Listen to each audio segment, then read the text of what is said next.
Good day everyone, I am Lorime Almasunag and I am the second reporter in our group. So for today's session, I will be sharing to you important information which can hopefully help us in the near future, especially that we will be taking the licensure examination for teachers. So for now, I will be focusing on the subject teaching and assessment of macro skills. So in this subject, I have prepared 6 topics, and in every topic, I have at least 2 lessons. So for today, I will be focusing first on the topic 1, which is the overview on the teaching of macro skills. So here we have 2 lessons. Lesson 1, which is the language macro skills, and the lesson 2 is about the qualities of an effective macro skills teacher.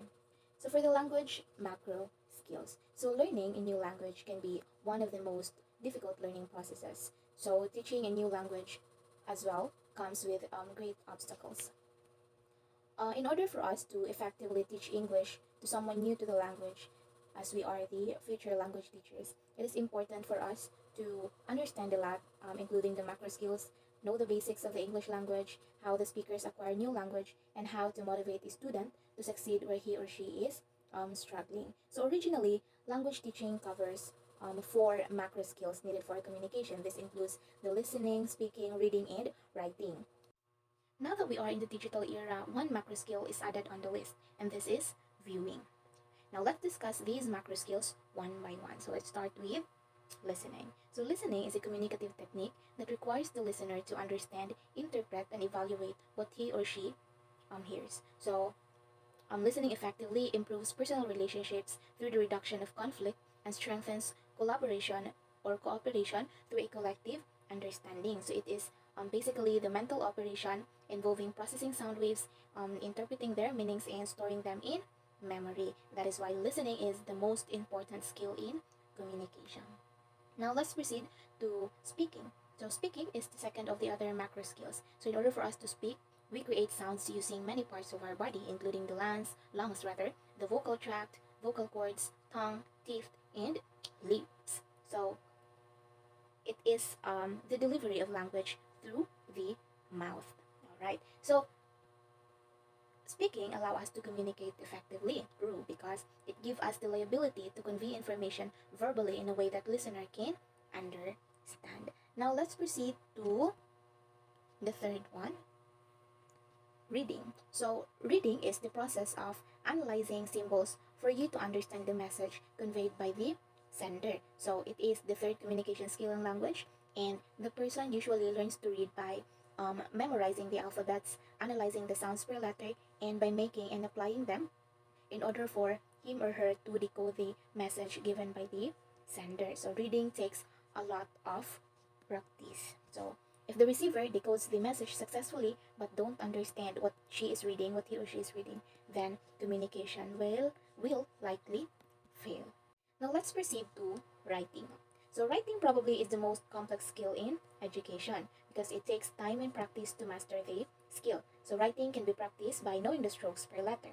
So basically writing is a process in which a person can share his or her thoughts and feelings through symbols. Alright. Now let's proceed to viewing.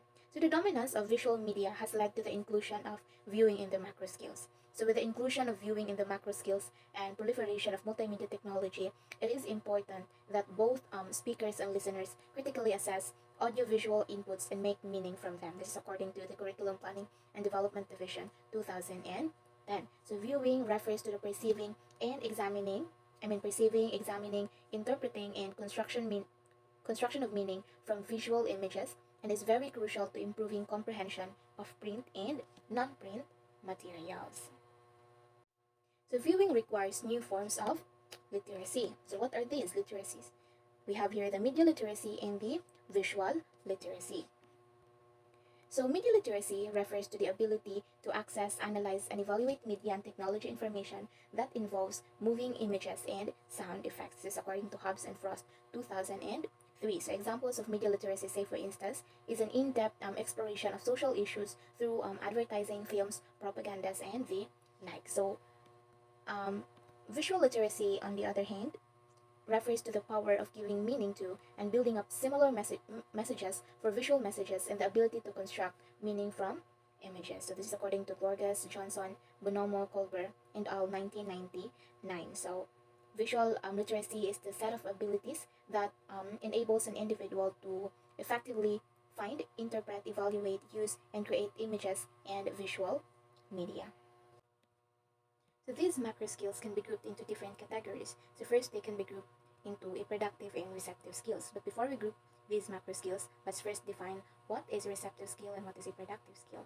So receptive, if the learners need to process and understand language being communicated to them in spoken or written form, while it is a productive skill if the learners still have to produce the language to communicate their ideas in either speech or text.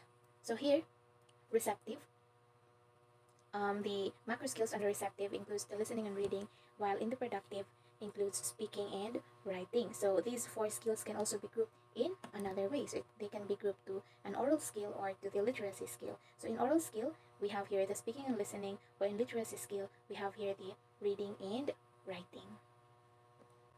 Now let's proceed to lesson 2, which is the qualities of an effective macro skills teacher. So this lesson will describe some planning behaviors that will separate the novice language teachers to the expert language teachers. So in general, there are 3 areas that separate the novice and expert planner. So these are the planning routines and interdependent planning levels, the reflective practice, and the treasury of the teaching material. So let's first discuss the planning routines. So here in the planning routines, the expert teacher devises and revises plans to simplify and systematize the accomplishment of such tasks. So let's say, for instance, students can be assigned in a rotating schedule to distribute papers and to take rows. So expert teacher here works out many aids like this, frequently involving student help when appropriate, and thus save a few minutes of instructional time each day. So the expert teacher consistently implement several distinct planning levels, long range, unit, and daily as an interdependent set of routines, while the novice teacher in the planning routines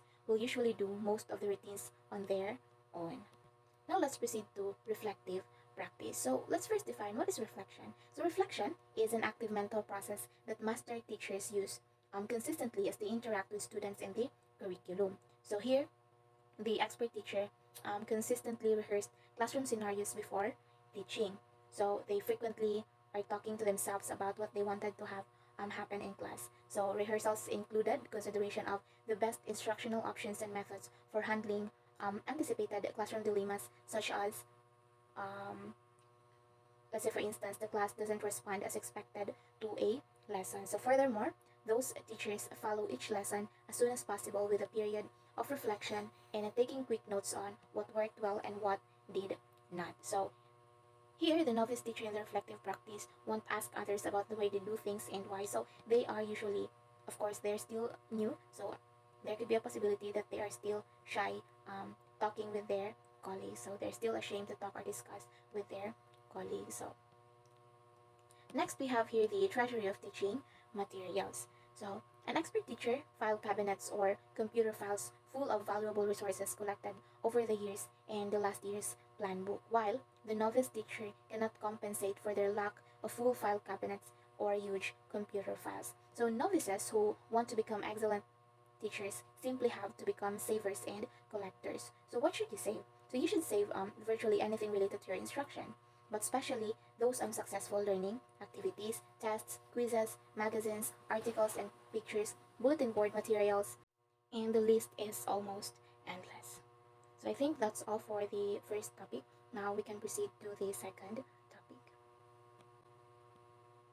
Our next topic is pedagogical planning. So as you all know, pedagogy refers to the art and science of teaching. So it is any methods that a teacher uses to teach the students. So pedagogy is both an art and science, and a science because there are infinite strategies that a teacher can use to help the students, but it is also an art because it involves in how a teacher will implement those strategies. So in this topic, we will be discovering some of the well-known theories of education. So in this topic, there are 3 lessons as you can see in your screen. So let's have first our focus in the concepts and theories in pedagogical planning. So in this lesson, we will be discovering or tackling about the Bloom's taxonomy, the behaviorism, and the constructive criticism. All right. So Benjamin Bloom studied learning and came to the conclusion that learning activities could be categorized into 6 segments. So what are these 6? The creating, evaluating, analyzing, applying, understanding, and remembering. Alright, so he framed his theory into the shape of a triangle, as you can see in your screen, with the lowest level thinking at the bottom. So here, what's in the bottom is the remembering. That means that it is the lowest level thinking. So he did this because even though the lower level activities require less thinking, still they provide the base for a higher level thinking, which he believed, as many do, that it is hard to extend your learning on a topic if you do not understand the topic itself or if you do not know the basic. Now let's proceed to behaviorism. So behaviorist theory is an idea that hinges completely rather on motivation and how teachers can get students to succeed in the classroom. So while many thinkers contributed to the formation of behaviorism, the ideas can be summed up with a famous experiment conducted by Ivan Pavlov, and his experiment is called the classical conditioning. So Ivan Pavlov proved that a dog could be conditioned to respond to a specific stimulus that does not inherently cause that response. So he did this how? By essentially ringing a bell every time he gave a dog food, to the point where the dog began to salivate in anticipation of food every time the dog hear the bell. So after some conditioning with the model, he removed the original stimulus and found that the dog continued to salivate even without the presence of the food. So even when it was not followed by the food, the dog has now been being conditioned to feel hungry whenever he heard the bell, and this is according to Pavlov. So for us to further understand this theory, we need to clear up a few phrases. So since behaviorism depends heavily on response to a stimulus, the following phrases refer to the manipulation of stimuli by an outsider. So in our case, the teacher. Alright, so first we have here the positive reinforcement. So positive reinforcement is when an outsider rewards a desired behavior by providing a desired stimulus. So an example of this is giving a student a good grade for working hard on an assignment. Next, we have here the negative reinforcement. So when negative reinforcement is when an outsider removes a desired stimulus from the subject as a consequence of doing something wrong or not doing something right. So an example of this would be telling a student that he or she can no longer sit with friends because he or she is misbehaving. So Pavlov's experiment displayed classic conditioning, which refers to conditioning involuntary behavior. So here a dog does not choose to salivate. Alright. So in continuation, behaviorism is also founded with the idea that learners are not active in the learning process, but rather passive participants who are simply responding to the stimuli. So learners begin as a blank page, and behavior is only shaped when stimuli provide either positive or negative reinforcement. So this is what B.F. Skinner's operant conditioning is all about. So the more behavior is reinforced, whether negatively or positively, the more likely the student is to repeat that behavior. So in the same way, the more behavior is punished, whether negatively or positively, the less likely the student is to repeat that behavior.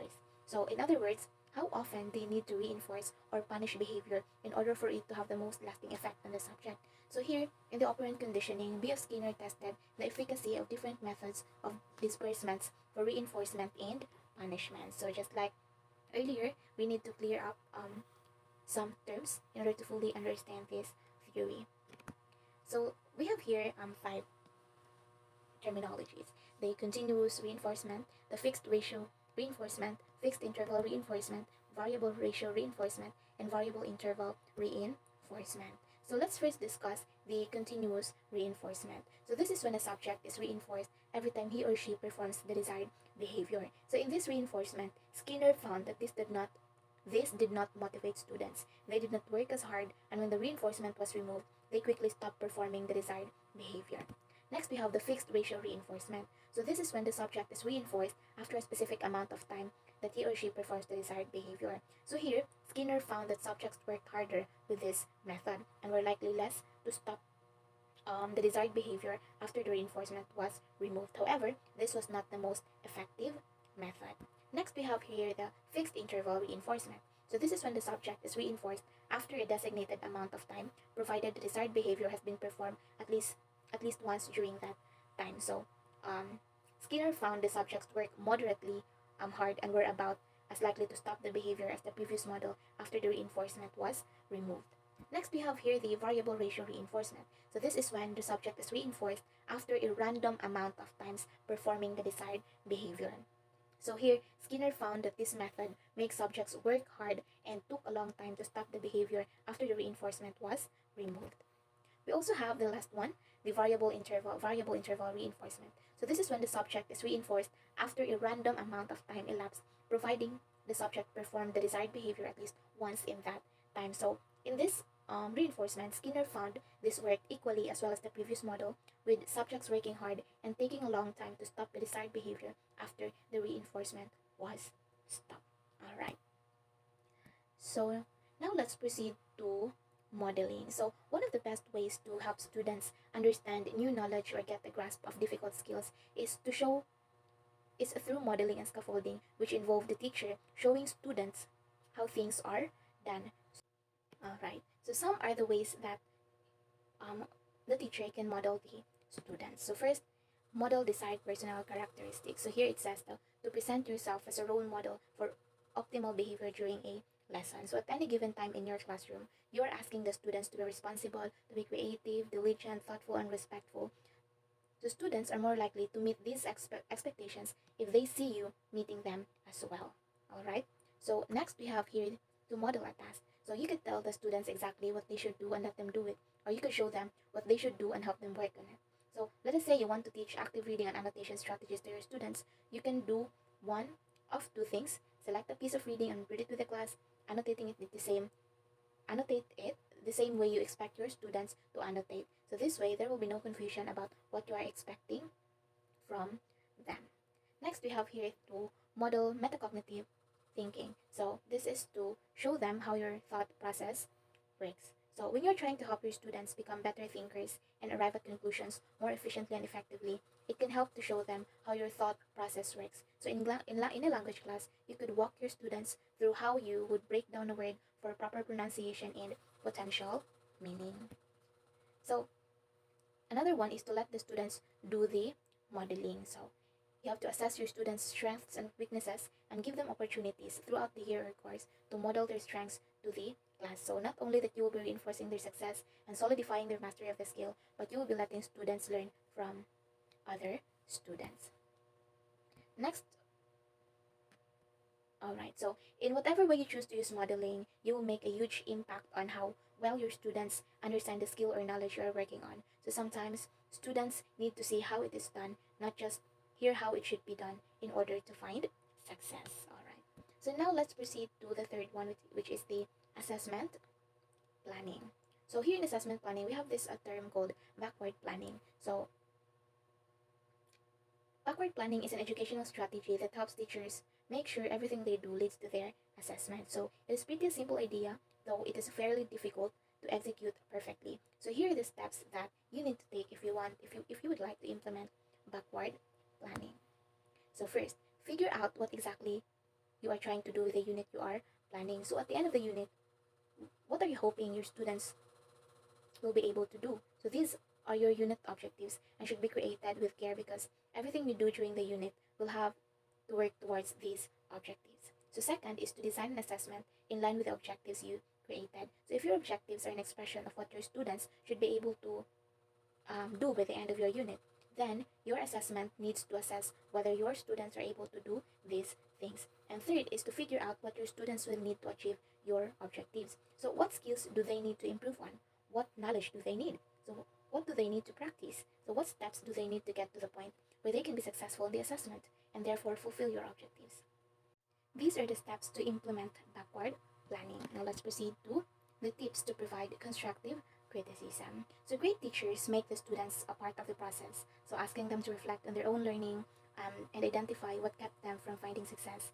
So in order to do that, they need to receive honest and specific feedback from the teacher on their performance. So telling a student good job isn't going to help them improve at all.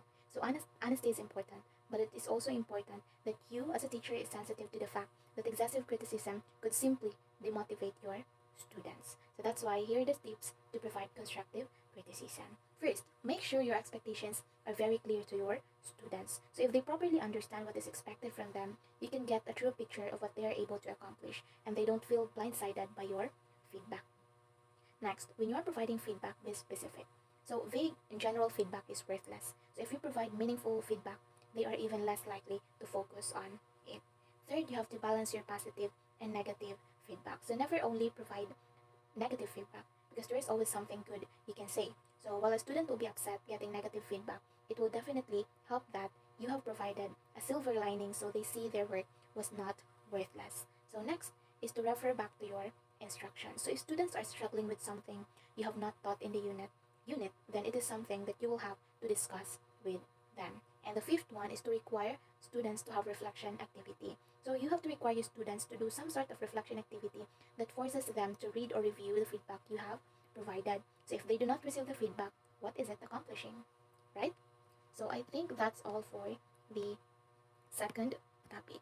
Now, let's proceed to the this one, the lesson 2, the variety of language approaches. So here we have the traditional language teaching, the communicative language teaching, and the innovative language teaching. So now let's focus on the traditional language teaching. Under this language teaching is the grammar translation method, direct method, and the audiolingual method. All right. So the grammar translation method looks upon language learning as an intellectual activity. So until 20 years ago, this method was commonly used in Europe to teach Latin in schools. So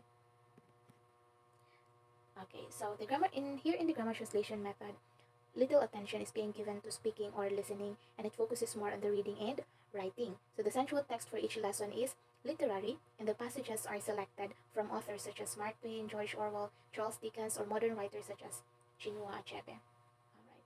So grammar is taught deductively through presentation and study of the rules, followed by practice through translation and exercises. So words are taught through bilingual lists and memorization. So students are often asked to write the new words in a sentence.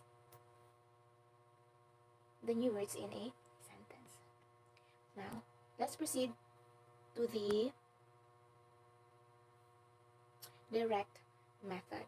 So the direct method is developed in the 19th century. So it argued that a foreign language could be taught without translation and use of the learner's native language, and direct method does not allow translation. So it insists on thinking and communicating directly in the target language. So the Berlitz School of Languages is the best known proponent of this method. So here in the direct method, the four language skills are taught from the beginning, but a special emphasis is placed on speaking.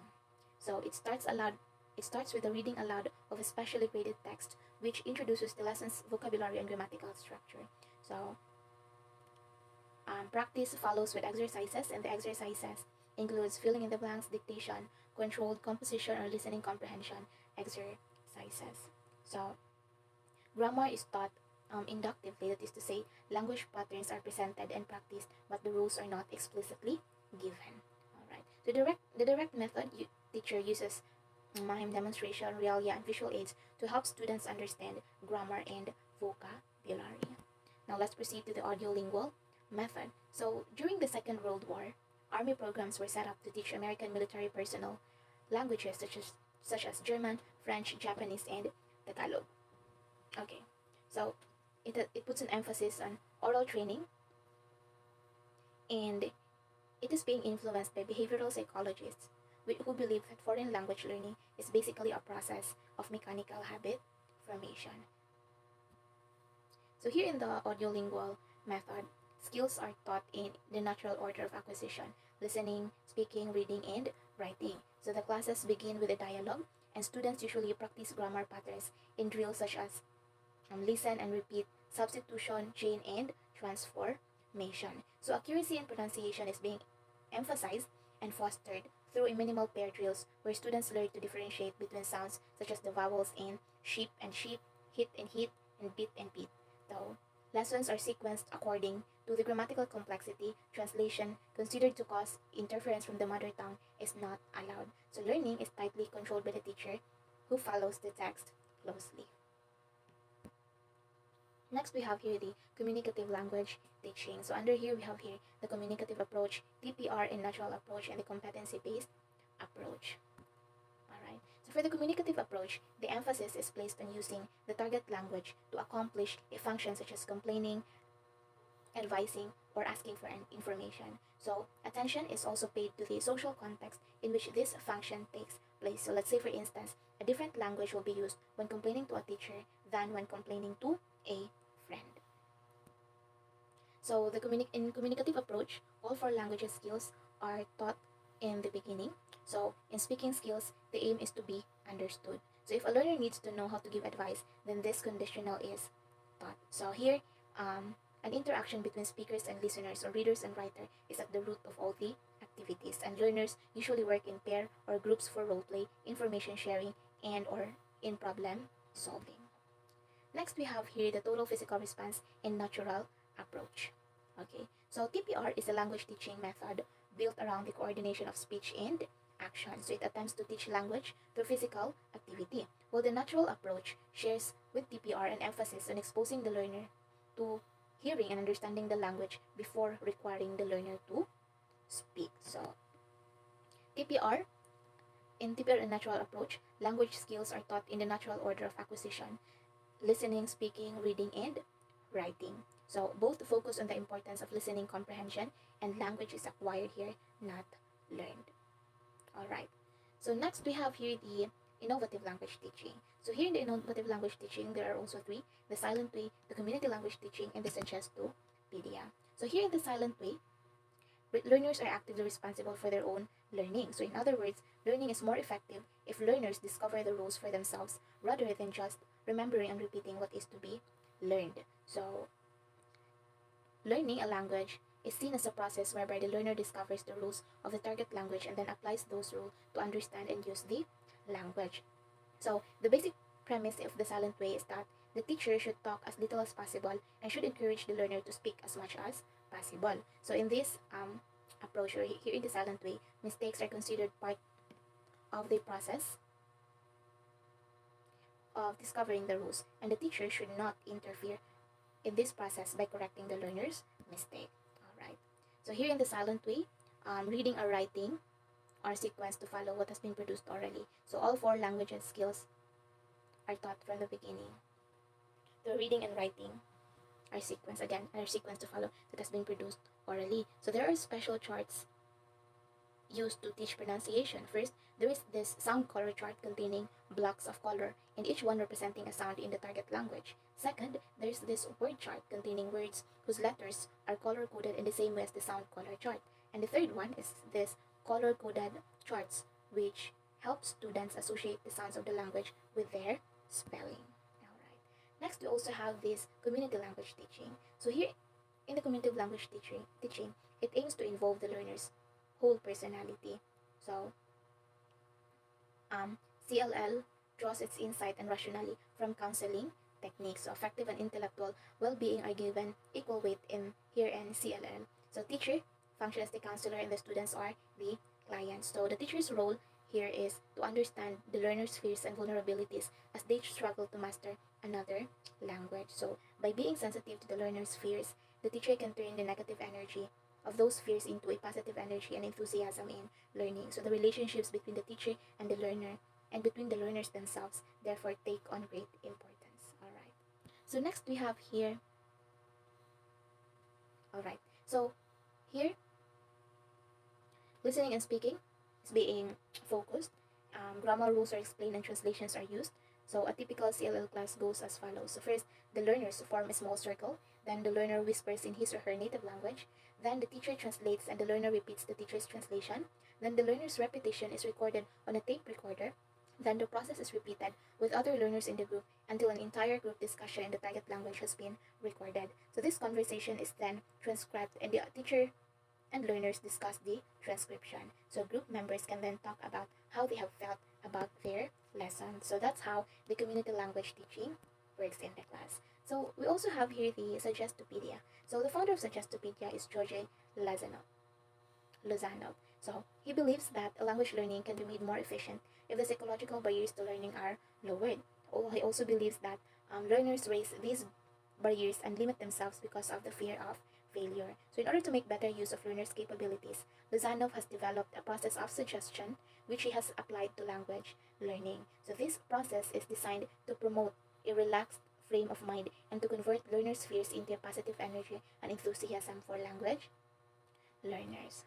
So in Suggestopedia, there should have a great attention to the environment, and the sitting arrangement should be as comfortable as possible, and the lighting should not be harsh, and there should have a music placed in the background while the teacher is giving instructions. So here in Suggestopedia, that is possible. So the teacher's tone should always be calm, and the teacher should read the text while music is playing on the background. So that's how Suggestopedia is all about. So that's what makes this unique. All right. So we also have here planning a second language lesson. So we will be discussing here the types of objectives, the teaching the curriculum, and Gardner's multiple of intelligence.